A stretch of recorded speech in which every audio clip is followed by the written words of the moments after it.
Hello, beautiful soul! Welcome back to my channel. This is my channel, Amir from Japan, Kabayan Virgo. This reading is for you. Tingnan natin na iyong March 2025. Maraming salamat muna sa mga subscriber, new subscriber, cross-watcher, at sa mga bagong pasok dyan. Welcome na welcome kayo sa bahay ni Ate Aimee. Salamat na sa nakataba ng puso ninyong mga comments. At sa mga nagpa-personal reading, maraming salamat po. Kung gusto nyo na energy nyo lang talaga ang gusto nyong makuha natin, all the details para sa personal reading, Virgo, ay nasa baba ng video na ito.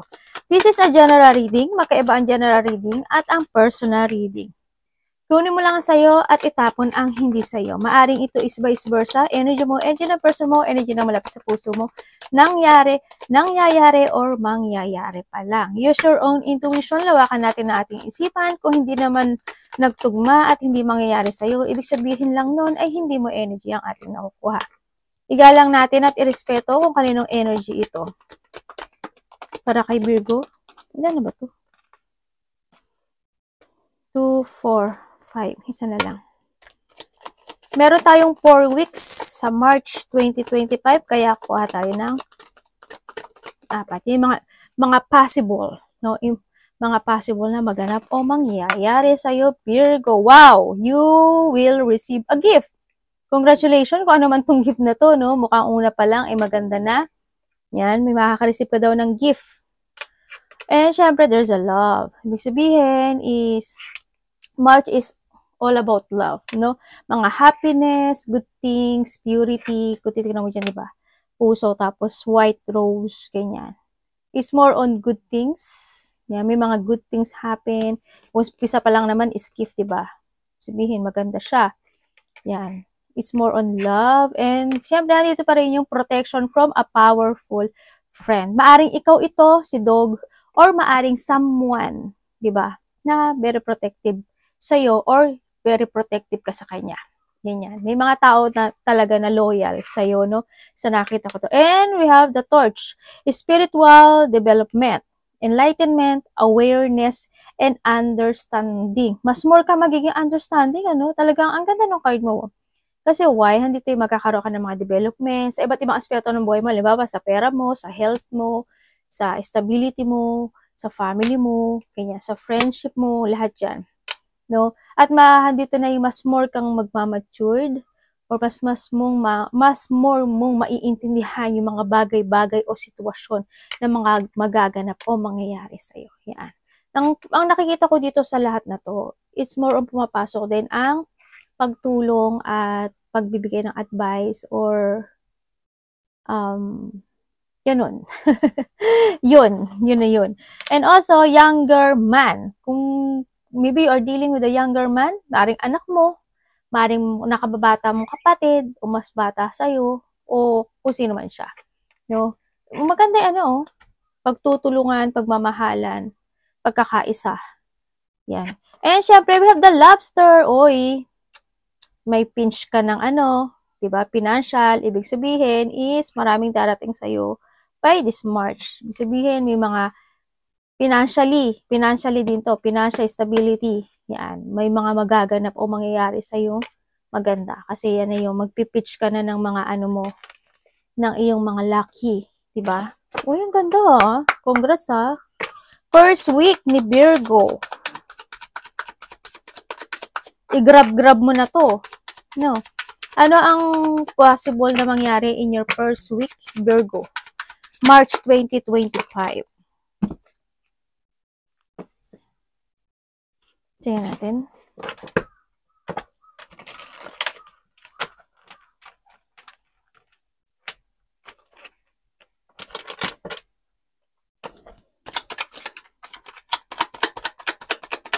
First week ng March 2025.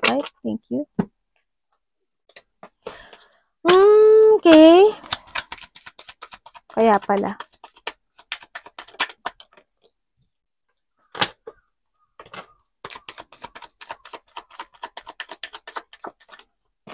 Okay. And then, ito yung mga possible tingnan natin. Okay, in the first week, tandaan nyo, nangyayari or mangyayari pa lang. Ibig sabihin is may mga mga problema na something mapaparanoid ka, o kaya may mga sitwasyon na, kasi sa nakikita ko dito, is meron isang sitwasyon sa buhay mo na stuck. Ibig sabihin, when it comes to our health, may tao dito, in a part of your family, maring ikaw, or a part of the family, o malapit sa'yo, na may tao na hindi siya healthy. Ibig sabihin, may sakit, no? Sa nakikita ko dito. Maaring ito is isang lalaki at isang mother figure ang nakikita ko dito. And then also, ang nakita ko sa kanya, hindi siya healthy, pero maaring hindi yung situation na need nitong tao na to, or ikaw man ito, kung sino man ito, need ng tao na to ng pahinga, or need diyang mag-rest sa nakikita ko to. Pero when it comes to sasabihin mong something happen o paano, wala naman ako nakikita. No? Kasi nandito pa rin naman si family. No? Ibig sabihin, magkakaroon naman ng recovery, pero kung hindi siya, wala naman ako nakikita something loss. Kung hindi siya maalagaan talaga, is maaring, siyempre, dun ang patungo nun, di ba? Mas lalala siya. Hindi naman mawawala, pero lalala siya. Di ba? Yan. Maaring may mga tao o may a part of the family na maaring may sakit, na maaring kailangan talaga ng hospitalization or palagi magpa-check up, at saka may mga confine akong nakikita, and meron ako nakikita na something doctor, hospital or something ganun. Yun ang sinasabi dito, na kailangan din na mag-change ng food, no? Na huwag kain ng kung ano-ano, na basta makain lang kung kinakailangan, hindi naman na, ano ba to? Hindi naman kailangan na kumain ng mga matataba, no? Kung kinakailangan mag-change ng vegan or mga vegetable, mas damihan yung magkain ng vegetable sa nakikita ko dito. Kung kinakailangan mag-change para magkaroon ng development, kasi may tao dito ako nakikita na maaaring nagiging irresponsible when it comes to a health, no? Kung maaaring malapit to sa'yo, sa nakikita ko dito.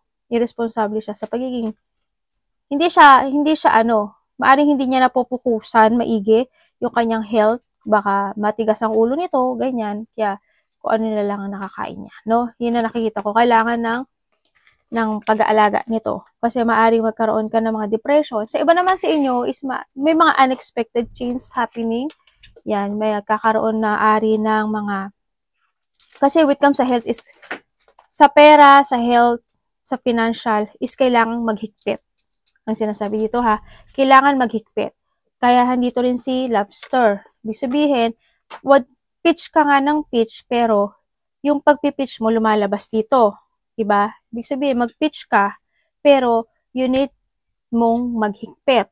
Ang sinasabi dito. No? Or maaring ikaw is maghihigpit na totally by this March sa nakikita ko dito kasi mas more ka magpo-focus siguro sa ano mo. No? Or you need kinakailangan dito. No? May mga phobia o siguro may mga paulit-ulit na magaganap o mangyayari by this March, no, sa first week. Siguro, halimbawa, may nangyari na nung last year, tapos may nangyari na nung January, February, tapos maaring mangyari pa muli by this March. Kung ano man yun, no? Sa nakita ko dito. Sana walang malaking conflict ako nakikita, no? Yan. Kasi natural na yon kung magkakaroon ng hindi pagkakaintindihan or conflict sa loob ng tahanan o may mga matitigas ng ulo, natural naman yun. Tingnan natin ang iyong second week. Ingatan nyo dito kasi hindi ko alam in what way, may mga pagpapabaya, may mga magbe-break ng promises, may mga situation na financial and mga hindi pagkakasunduan, ganyan. Maaring sa trabaho mo, maaring sa loob ng tahanan, kung saan man aspeto ng buhay mo yan. Second week ni Virgo.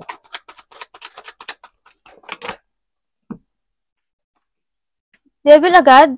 Second week na agad, Devil. Tingnan natin. Virgo. Namumula to, Virgo ah.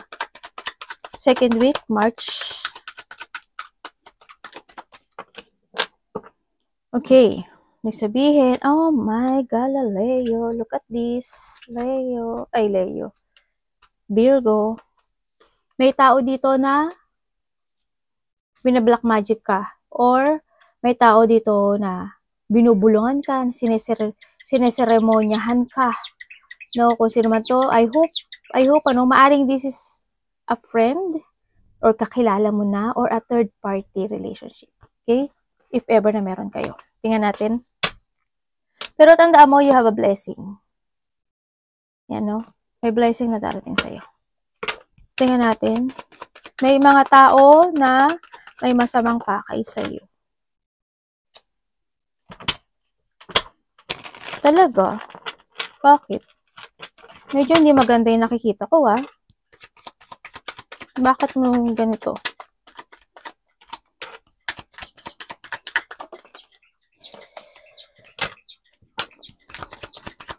Kukahanin ko lahat. Naku, nga. By the second week, nakikita ko dito is may tao dito. Nakakala mo kaibigan mo or maybe a third party, like sabi ko kanina, na gusto kanyang mawala or mamatay. Okay? Or mag-loss. Ganyan. And then, may mga tao na magiging dishonest sa'yo. May mga tao na masamang pakay sa'yo. May mga tao na magpipretend to be your friendship, kamag-anak, concern, they love, pero it's no. Ang nakikita ko dito. May mga tutulungan ka o may mga hihingi sa'yo ng tulong na maaring hindi sila totoo sa'yo. Ibig sabihin, pwede ka nilang lokohin. Or ito yung mga tao na pwede, kasi there's a corruption. Ako na nakikita sa'yo. Sa part mo. Yun. Hindi ko alam why, pero may tao ako nakikita na gustong maghigante. Hindi ko alam in what, sa'yo? O may nasaktan ka ba? O kung may third party man, maaring yun nga, kaya ka siguro ginaganito, no? Kasi may tao na gustong gumante o maghigante ang nakikita ko dito. Or vice versa tayo, ha? Sa iba naman sa inyo, mag-ingat ka sa mga nakakasalamuha mo kasi hindi sila totoo. Tandaan mo naman ang devil, diba? Lahat is a devil. Ibig sabihin is, ikaw or there is someone na malapit sa'yo na binabatikos or hindi yung may mga masamang pakay, ganyan, no? Kung titingnan ko dito, may isang tao dito. Itong taon na to, hindi ko alam kung sino siya sa buhay mo. Maaring kapatid mo siya, kaibigan mo siya, or maaring ikaw to, na pinag-iisipan ng hindi maganda. Ganun din ang nakita ko, ha. Ibibigay ko sa inyo lahat ng pwedeng explanation dito. Yun ang nakikita ko. Yan. Ibig sabihin, kung sino man itong tao to sa buhay mo or ikaw man ito, pinag-iisipan siya ng hindi maganda. Na sana is malasin siya, galit sa kanya itong tao na to, no? O sa'yo to, ha. Itong tao na to is may galit sa kanya. Gusto niyang, ayun nga, mawala, magtapos, umalis, ganyan. O lumipat, or mamatay, ganyan. Yung nakita ko, ha. Iyon. Ibig sabihin, maraming galit sa kanya, sa tao na to. Kasi ang nakikita ko sa tao na to, matulungin to eh. Matulungin itong tao na to. Maaring ito is kaya niya ginagawa ito. I don't know why. Maaring isa ito is inggit ang nakakaroon ng ipapasok natin yung inggit o Ganun. Kasi isa lang ang ano nito eh, inggit. Kasi why? Ito kasi yung tao na to is mabait siya, matulungin, confident, and attractive. No? Pero, maybe ikaw ang supporters nitong tao na to, or vice versa tayo ha, tatandaan niyo palagi. Pero, either ikaw itong gusto nilang mangyari ito, or itong tao na to, sa nakikita ko dito. Or maaring itong tao na to, is siya yung tao na tinutulungan mo dahil palagi siyang may issue na ganito. Okay? Or maari naman, ikaw ito, natutulungan itong tao na to kasi may issue ka na ganito. Iba-vice versa natin, ha? Yun. Anak, baba ka muna. Yun na nakikita ko dito. Tsaka mag-ingat din kayo. Huwag kayong basta inom ng inom kung saan-saan, ha? Kasi maaring madaya kayo when it comes sa inumin. Kasi may taong masama ang pakay sa'yo. Tingnan natin ang iyong third week, Virgo.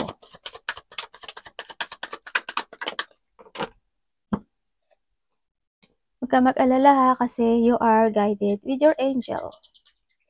But, sinasabi dito, you need to be aware kasi maraming manglolokong tao. Tingnan natin. Virgo in the third week.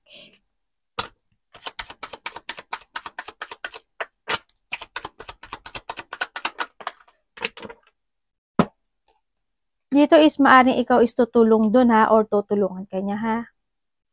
Para ano kayo, alert kayo. By the third week,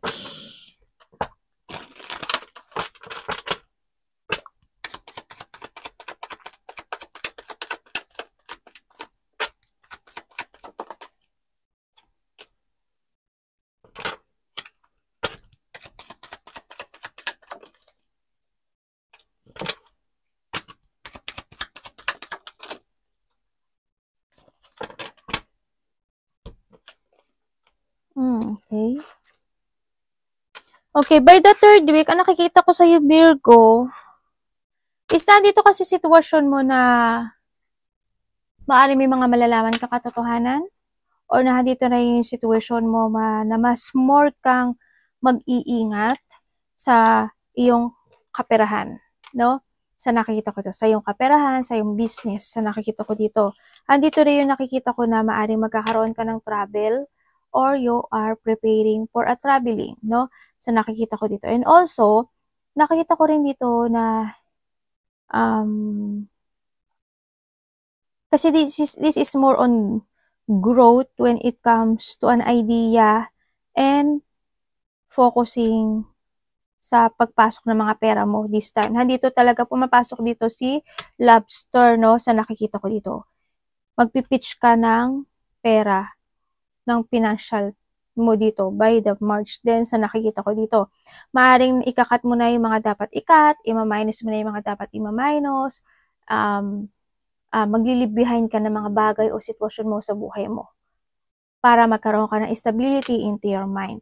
Ibig sabihin is na nandito ka sa sitwasyon mo by also the Mars, kasi you are focusing more to your stability at sa iyong kaperahan, is hindi ka kaagad-agad gagastos ng pera mo. Mas more mong iisipin kung dapat bang bilhin, o kumbaga hindi ka agad na yung iba sa inyo ha, or you need kasi yun ang sinasabi dito, na handito ka sa sitwasyon mo na parang, halimbawa, naglagay ka ng item sa cart mo, hindi mo siya agad bibilin. Parang magtiting ka muna, kinakailangan ba, dapat ba? Parang palalakpasin mo muna ilalagay mo lang siya doon, pero ititink mo na kailangan ko ba talaga? Hanggang sa umabot na ng mga 1 week, ganyan.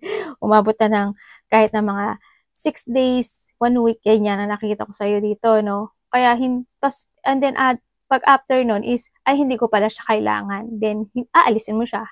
Hindi mo siya bibilin. Mas more kang magiging very careful when it comes to your financial this time sa nakikita ko dito, no? And also, is magkakaroon ng isang communication with someone from a distance na tao. Ako nakikita dito. Maaring kapatid mo, maaring kung sino man siya. Maaring bibigyan mo siya ng advice or hihinga siya ng advice o suporta sa'yo. Yun na nakita ko dito. Tingnan natin.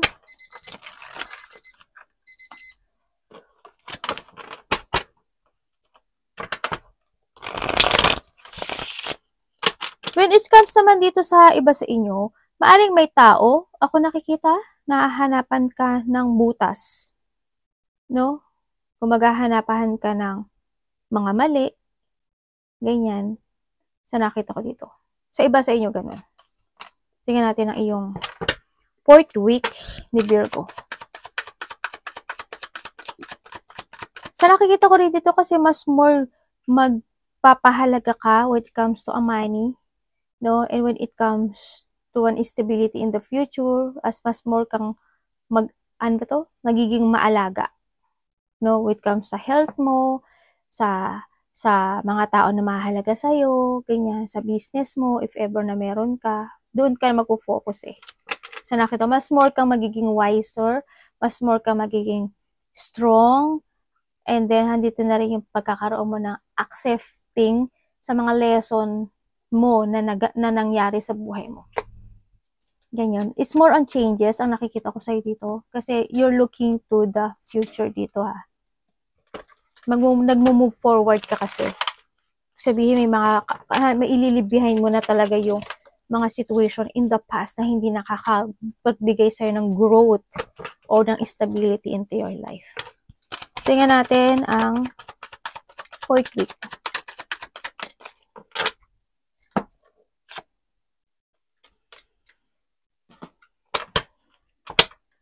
Virgo in 4th week.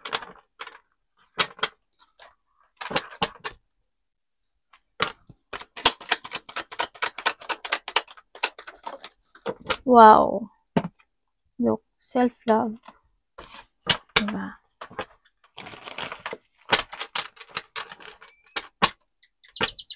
Bakit ano? Okay.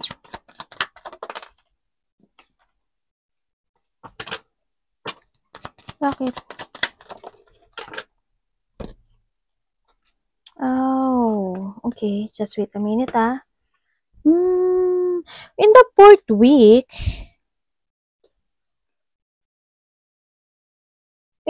siguro, sabi ko dito pa lang is mag-focus ka na sa ano mo, di ba, health mo. And then also, handito na rin yung iyong pagkakaroon ng very independence and magkakaroon ka ng self-healing.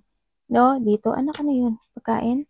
Magkakaroon ka ng self-healing dito or magkakaroon ka ng concern when it comes to your sarili. No? Dito. Mag-focus ka na sa health mo, sa pagkain mo, sa skin mo, sa timbang mo, yan. Diyan ka na dyan. O, basta more on focusing ka. And then also, ang nakikita ko rin dito sa'yo, may mga situation ako na nakikita na sistema mo na gagawin sa buhay mo na maaring ito ay mabuwag. Yun ang nakikita ko. Ganon. And also, ang nakikita ko dito is may tao dito na kailangan ng alaga. Kasi, itong tao na to is maaring meron siyang lalaki.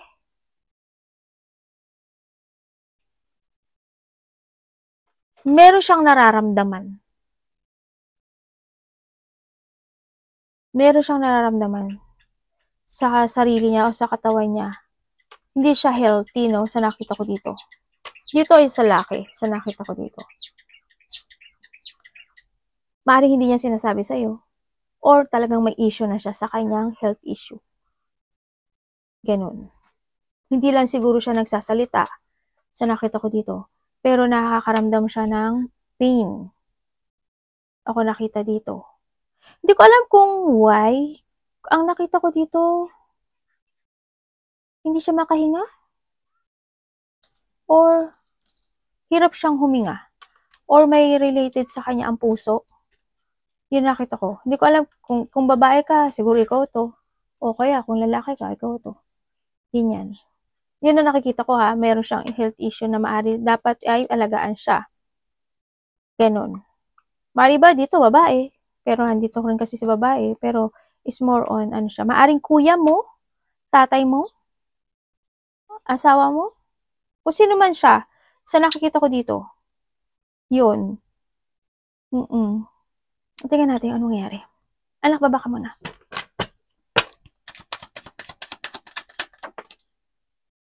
Okay, ibig sabihin is, kung ano man itong issue na to, sa nakita ko dito is malalakpasan naman daw. O, yan na, okay na yan. Don't worry. Malalakpasan niya kasi we have the regeneration. Kung titingnan mo siya, is madami siyang green, di ba? Ibig sabihin, kung ano man tong issue na to, pero kailangan niya ng self-love or pag-aalaga sa sarili niya, ha? In that case, magkakaroon ng pagbabago or magiging healthy siya kahit na nagkakaroon siya ng issue sa kanyang health, no? Kasi nandito rin si Chariot na kailangan niya talaga na mag-give effort talaga doon sa kanyang health issue kung sino man ito. Ikaw man ito, lalaki ka man o babae ka man, ikaw man ito o sino man itong tao na to, kung magpo-focus at magbibigay siya ng effort para maging okay yung kalagayan niya, magiging okay ang lahat. No? Sa nakikita ko ito. And also, may mga decision ka sa buhay mo na hindi mo maile-let go o hindi ka may mga halimbawa may gusto kang i-change o may mga gusto kang i-let go o may mga gusto kang desisyonan by the 4th week is maaring hindi mo agad siya madidesisyonan sa nakikita ko dito. Kailangan mo siguro munang pag-isipan sa nakita ko dito kasi may nakita ko dito na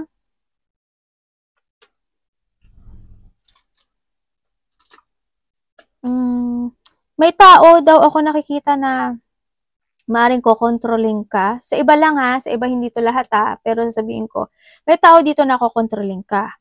May tao dito na maaring gamitin ka. No? May tao dito na magsisinungaling, dishonest, liar, kasi handito ka, baka magka-disappointment ka sa kanya. Kung ito is a business, kung may business ka or situation na related to a money, sa nakita ko dito, may taon magiging dishonest at kanina ko, nakita ko sa'yo ko ba nakita yun? Yung corruption din kanina? Ikaw ba? Tama o, ikaw nga no? May corruption, may corrupt akong nakikita. Corrupt is maraming ibig sabihin ng corrupt. Pagsisinungaling, pandaraya sa business, sa pera, panluloko, ganyan. Pangungutang na hindi makabayad, ang panghingi ng tulong na pangluloko, of anything, basta ano siya, pahaba tayo. Pag in-explain ko sa inyo lahat, i-research nyo na lang, no? Okay? Kasi marami nag-ano sa nila. Wala naman silang mananakaw sa akin. Iba-iba kasi yung corrupt. Ganyan. Ay nako, kahit mag-corrupt sila, wala silang makuha sa akin pera. Pero ang corrupt kasi is iba-ibang klase yun. No? Hindi lang dahil yun sa pera, pwede kang maloko, ganyan. Yung salwa, mga Gcash, diba? Yung mga ganyan, may mga ganyan tayo. Gcash, o mangutang sa'yo, tapos hindi mo kabayad, isa rin yun, mga ganyan. Mga sinungaling, ganyan. May tao dito na maaring gamitin ka lang niya. Someone is obsessive. Someone is lying. May tao rin ako nakikita na dishonest, ganyan. May tao na pepekiin niya ang kanyang pakikitungo sa'yo, ganyan. Ang nakikita ko dito. May stagnant situation ako na nagagana o nakikita sa'yo. Meron dito na tao na madumi yung gawain niya. Ano ba to? Yun. Kumbaga, madumi it means parang may pandaraya din yun, di ba? Yun yun, di ba? Mga maduming gawain. Sa iba naman sa inyo is, nandito yung pagkakaroon ng isang tao na magiging matigas ang ulo niya. Yun. Yun ang nakikita ko. May iba, may mga disappointment na magaganap, mga disappointment, mga regret, pagsisisihan, magkakaroon ng isolation, magkakaroon sa inyo ng something loss. Money. It's more on money kasi ang nakikita ko sa iyo. Yan, loss of money, loss of stability, ganyan. Wala naman sigurong mamamatay. Wala naman kasi ako nakikita ganun eh. Health issue lang, pero magkakaroon siya ng recovery. Sa nakita ko dito. Kung aalagaan niya ha, kung aalagaan niya yung sarili niya. Yun ang inaano ko sa inyo. Diba? Pero may mga, makakaramdam ka pa rin naman doon ng ano. Siguro ano lang to, mild. Yung mga natural disaster. Yan, yung mga sadness, loneliness. Ganyan, yung pag-iisip lang, mga ganun. Pero mag-ingat ka sa tao na gagamitin ka. No, na very obsessive, ganyan. Na magiging liar, dishonest, ganyan. Panluloko, mga mangluloko sa'yo. Yun lang naman ang nakikita ko sa'yo. And else, wala naman. Kasi we have the 10 of Cups. Magiging maganda yung, ano mo, kasi may mga papasok na mga bagong opportunity sa'yo, sa nakikita ko sa'yo dito. As in, maraming mga magagandang happen into your life. Pero yung mga pag-iingatan mo, ito, pag-iingatan mo to. Yung dito, ganun din. Pero hindi naman siya ganun ka, ano. Yun. Arigatou namaste, God bless.